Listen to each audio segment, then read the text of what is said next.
चले बेटा, now we discuss the topic में हमने कुछ वेलोसिटीज़ फाइंड करनी है।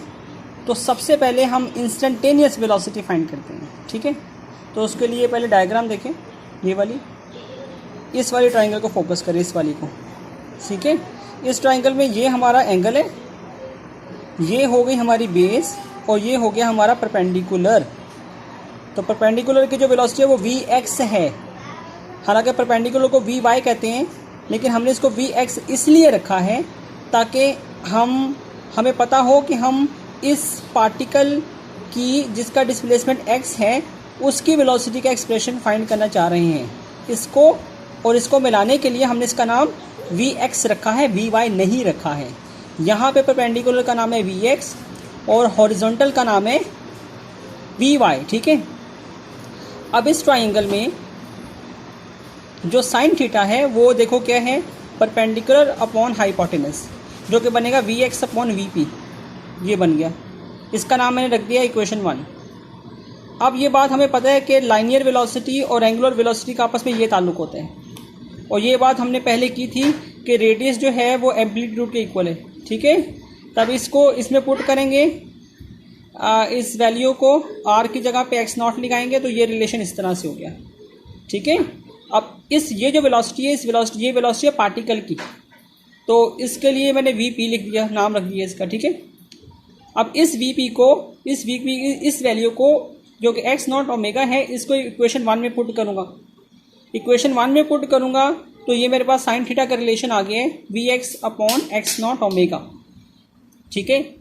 अब इस रिलेशन में अब मैं क्या करूँगा, Vx को सब्जेक्ट बनाऊँगा, इसको यानी अकेला करूँगा और इस वाले को इस तरफ लेके जाऊँगा।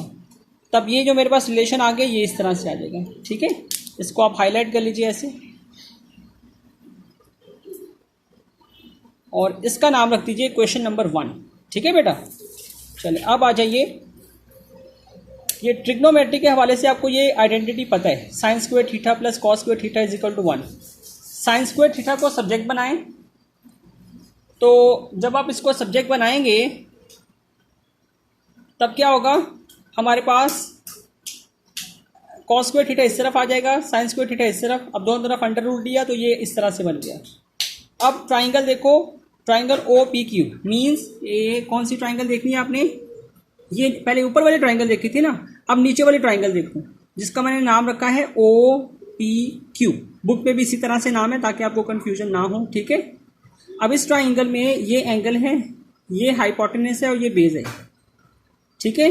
इस ट्राइंगल में कॉस थीटा बनेगा x अपॉन x0। तो वही चीज़ मैंने यहाँ पे लिखी है, कॉस थीटा क्या बन रहा है उस ट्राइंगल में, x अपॉन x0, ठीक है। अब कॉस थीटा की इस वैल्यू को इसमें पुट करो तो ये बनेगा 1 minus x square upon x0 whole square. तो ये रिलेशन ऐसे बन गया, ठीक है। अब LCM से किया तो ऐसे बन गया। अब इसके ऊपर स्क्वायर है तो ये अंडर रूट से बाहर आ गया, इसके ऊपर अंडर रूट रह गया। अब साइन स्क्वायर थीटा की इस वैल्यू को इक्वेशन नंबर 1 में पुट करें इसमें, ठीक है बेटा। इक्वेशन 1 में साइन थीटा की वैल्यू पुट करेंगे, साइन थीटा की जो कि वैल्यू है मेरे पास x0 square minus x square under root upon x0, ठीक है। इसको इसमें पुट करूँगा इस वाली इक्वेशन में, तो मेरे पास ये रिलेशन कुछ इस तरह से आ जाएगा। अब यहाँ पे x0 से कैंसिल हो गया और रिलेशन इस तरह से बन गया, ठीक है। अब एंगुलर वेलोसिटी का हमें पहले से पता है कि इसका ये हमने लास्ट टाइम में ड्राइव किया था, ये k अपॉन m आता है अंडर रूट। एंगुलर वेलोसिटी की इस वैल्यू को इसमें डालूंगा तो रिलेशन मेरे पास ये बन गया, ठीक है। यानी कि प्रोजेक्टाइल की ये वेलोसिटी है। अब ये जो x होता है ये किसी भी लम्हे का होता है, एट एनी मोमेंट, ठीक है ना, लास्ट टाइम भी हमने डिस्कस किया था। और ये जो ये वाला होता है डिस्प्लेसमेंट, इसको एम्पलीट्यूड कहते हैं, और ये किसी भी लम्हे का होता है। तो ये वाली जो वेलोसिटी है ये इंस्टेंटेनियस वेलोसिटी है, ये इसका मैं नाम रख दिया instantaneous velocity. So that is the relation for instantaneous velocity. You can watch this video 2-3 time. If you do not understand then we will discuss.